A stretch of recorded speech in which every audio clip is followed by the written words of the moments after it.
Hari ini di Kremlin benar-benar panik karena ketidakberdayaan. Di sana baru sehari setelahnya mereka bereaksi terhadap dimulainya operasi militer AS dan Israel ke Iran. Dan hari ini diktator Rusia Vladimir Putin menyatakan bahwa ia mengecam pembunuhan Ayatollah Ali Khamenei, menyebut insiden itu sebagai pembunuhan yang sinis. Di Moskow, para propagandis awalnya dengan antusias membuat berita palsu soal puluhan pesawat Israel dan AS yang ditembak jatuh. Mereka lalu sadar situasinya serius dan mulai mengatakan bahwa Vladimir Putin bisa jadi berikutnya. Karena Trump telah menangkap pemimpin Venezuela Nicolas Maduro saat ini memblokir Kuba dan juga telah menyingkirkan pemimpin Iran Ali Khamenei. Dalam rantai ini, hanya Vladimir Putin yang belum ada. Namun, Rusia paling mempermalukan dirinya sebagai negara dalam perang di Timur Tengah ini. Karena Teheran membantu Rusia serta membunuh warga Ukraina. Mereka memasok senjata dan menandatangani perjanjian kemitraan strategis dengan Rusia. Ternyata semua itu tidak ada artinya ketika mitramu adalah orang Rusia. Karena orang Rusia selalu dalam 101% kasus akan menipumu. Kini mitra strategis Iran, Federasi Rusia hanya membuat pernyataan dan tak berani bersuara terhadap Amerika Serikat. Karena sekarang benar-benar menakutkan. Nama saya Alexei Peci. Mari bahas topik ini bersama. Sebelum mulai, silakan berlangganan dan beri suka episode ini. Jangan lupa berlangganan saluran Telegram saya, Peci News. Tautan ada di deskripsi video. Kami segera publikasikan berita terbaru setelah diterima. Hari ini di Iran dikonfirmasi kematian Ali Khamenei dan Sekretaris Dewan Pertahanan, Ali Shamkhani dan Komandan Garda Revolusi Muhammad Baqir. Untuk sementara, Iran akan dipimpin oleh Presiden, Kepala Kekuasaan Kehakiman, dan salah satu anggota Dewan Garda. Ini adalah sebuah majelis yang terdiri dari 88 ayatollah. Hal ini disampaikan oleh Wakil Presiden pertama Iran Muhammad Mokhbar. Meskipun kemudian di Iran akhirnya terpilih pemimpin tertinggi sementara dan kepala baru Garda Revolusi. Data New York Times menunjukkan mereka melacak keberadaan Ayatollah Ali Khamenei selama beberapa bulan.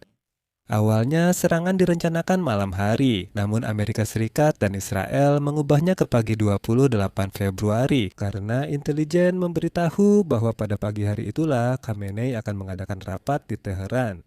Saat serangan terjadi, para pejabat Iran berada di satu gedung dalam kompleks tersebut, sedangkan Khamenei berada di gedung lain yang tidak jauh dari sana. Artinya, dia tetap berusaha bersembunyi. CBS News mengutip sumber Pentagon melaporkan sekitar 40 pimpinan Iran tewas akibat serangan Ayatollah dan Israel.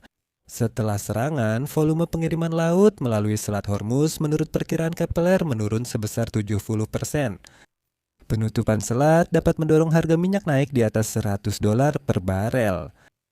Serangan masih terjadi dengan ledakan di Dubai, Doha, dan Riyadh. Iran kini mengancam serangan balasan besar ke pangkalan Amerika dan fasilitas di Israel. Trump menanggapi dengan mengatakan bahwa sebaiknya Iran tidak melakukan hal itu. Sebagai tanggapan atas semua ini, mitra strategis Iran yang telah dibantu Teheran untuk membunuh warga Ukraina hanya menyatakan bahwa mereka mengecam serangan IDSAM dan Israel terhadap Iran.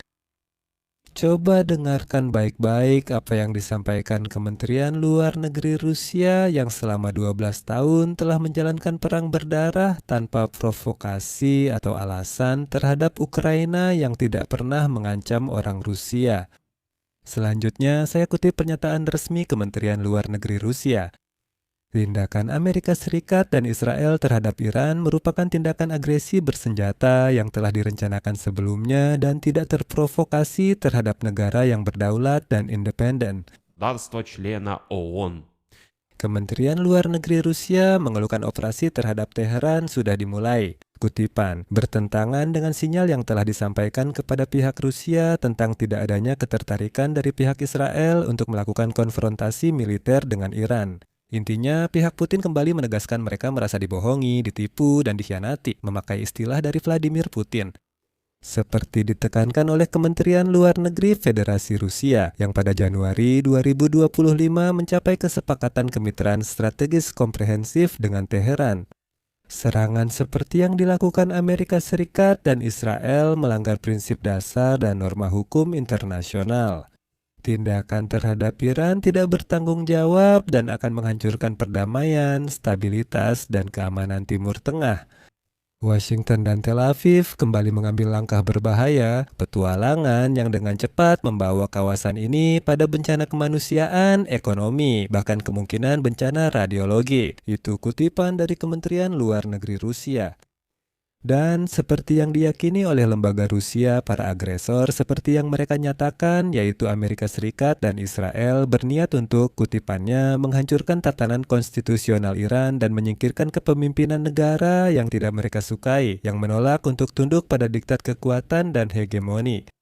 Kementerian Luar Negeri Rusia menyatakan pemerintahan Presiden USA Donald Trump dalam beberapa bulan terakhir telah mendestabilisasi tatanan dunia, termasuk ikut campur dalam urusan dalam negeri negara lain, mengancam dengan kekuatan dan menggunakan kekuatan tersebut alih-alih menyelesaikan perselisihan internasional secara damai. Memang brengsek orang-orang Rusia itu. Jadi, para bajingan ini, orang-orang Rusia yang biadab ini telah memulai perang paling berdarah melawan Ukraina. Mereka membunuh orang, mengancam dengan kekuatan dan penggunaan kekuatan. Dan mereka menggunakan kekuatan itu untuk melanggar tatanan konstitusional negara, menyingkirkan kepemimpinan, menduduki wilayah, sepenuhnya mengubah Ukraina sesuai keinginan mereka. Dan orang-orang Rusia yang sama itu membuka mulut busuk mereka mengomentari situasi. Saya akan mengutip lagi pernyataan dari Kementerian Luar Negeri Federasi Rusia. Kami menuntut agar situasi segera kembali ke jalur politik dan diplomatik. Rusia tetap siap membantu mencari solusi damai berdasar hukum internasional, saling menghormati, dan keseimbangan kepentingan. Orang Rusia, kalian serius menuntut dan bicara soal penghormatan. Siapa yang mau dengar kalian? Orang Rusia, kalian lupa diri. Kalian pikir kalian siapa? Sementara itu, Kepala Kementerian Luar Negeri Rusia, Sergei Lavrov, melakukan percakapan telepon dengan Menteri Luar Negeri Iran, Abbas Araghchi. Pemimpin kebijakan luar negeri Rusia mengecam, kutipannya, serangan bersenjata Amerika Serikat dan Israel yang tidak terprovokasi terhadap Iran, serta menyerukan penghentian segera serangan tersebut. Saya hanya ingin menambahkan satu hal di sini. Jika dalam benar-benar semua pernyataan Kementerian Luar Negeri Rusia ini, Amerika Serikat dan Israel diganti dengan Rusia dan Iran diganti dengan Ukraina, maka semuanya akan menjadi 100% benar. Ini sepenuhnya menggambarkan perang Rusia-Ukraina.